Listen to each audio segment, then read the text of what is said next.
Good morning, good afternoon, and good evening. No matter what time you're watching this, my name is Joseph Cunningham. This is An Ordinary Day with an Ordinary Joe.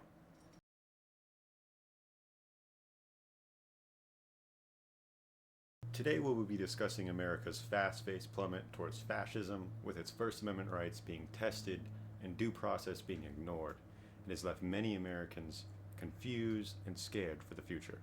One of the biggest pieces of the Trump campaign was his promise to secure the border by deporting 20 million immigrants that have illegally moved to the U.S., blaming the downfall of America's economy on these people, many of whom have committed no crime other than moving here, and pay into taxes with no benefits.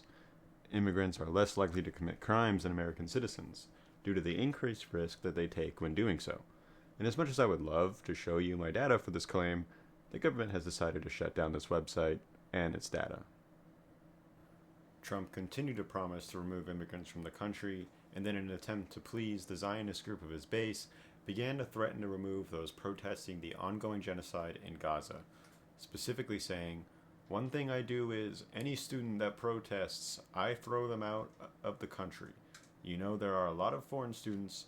As soon as they hear that, they're going to behave." One such student to have faced the wrath of the Trump administration was Muhammad Khalil, who was inside his university-owned apartment when ICE agents entered his home with the intention of placing him into custody and revoking his student visa. One problem: Muhammad was a registered green card holder, a lawful permanent resident of the United States. Despite his attorney explaining this, both ICE and the administration continued with the arrest, separating him from his wife, who is an American citizen and is in the late stages of pregnancy.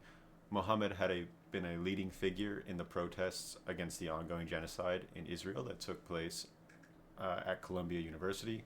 He had never been accused or charged of any crime before this. One has to wonder the legitimacy of throwing someone out of the country who has been given legal status to be here because they criticize the United States, considering the First Amendment protects people from the government messing with freedom of speech. And this trend is clearly going to continue, with Marco Rubio claiming he has already revoked hundreds of student visas for similar reasons. Maybe more. Might be more than 300 at this point. We do it every day. Every time I find one of these lunatics, I take away their visa. Sure, I hope. At some point, I hope we run out because we've gotten rid of all of them. But we're looking every day. If you go, it didn't take long for Trump to follow up on his promise either. Reports of ICE raids across the nation, mass arrests, and now even Trump has used the Alien Enemies Act from 1798 to begin deporting people with no due process to a maximum security prison in El Salvador. The last time this law was used, for reference, was when the United States used it to justify internment camps for Japanese and German immigrants during World War II. But surely the administration is taking careful steps to ensure that only its intended targets of the Venezuelan gang are being taken to El Salvador. Well, and if that wasn't bad enough, we have video evidence of ICE taking a Turkish national student at Tufts University into custody in unmarked civilian clothing.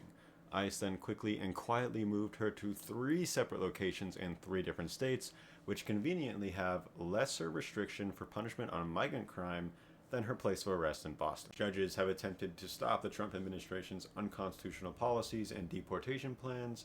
In response to this, Trump has called for the removal of those who ruled against his deportation plans. And it's here for a second that I want to get serious and draw your attention to history. The actions Trump are taking are very similar to a dictator's rise to power in the 1930s.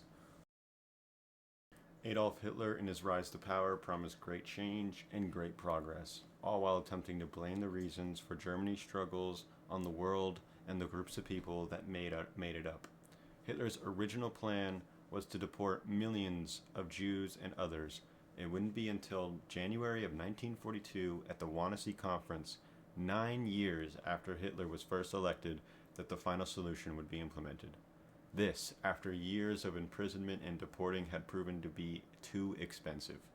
They found mass murder to be a quicker and cheaper solution.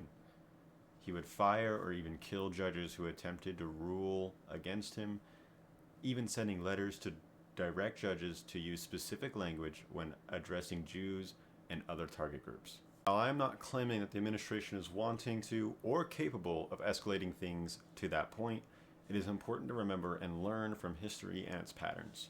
For now, though, there is still hope as judges still hold the power to shut down many of Trump's unconstitutional orders. This has been Joe Cunningham during an ordinary day. Stay safe.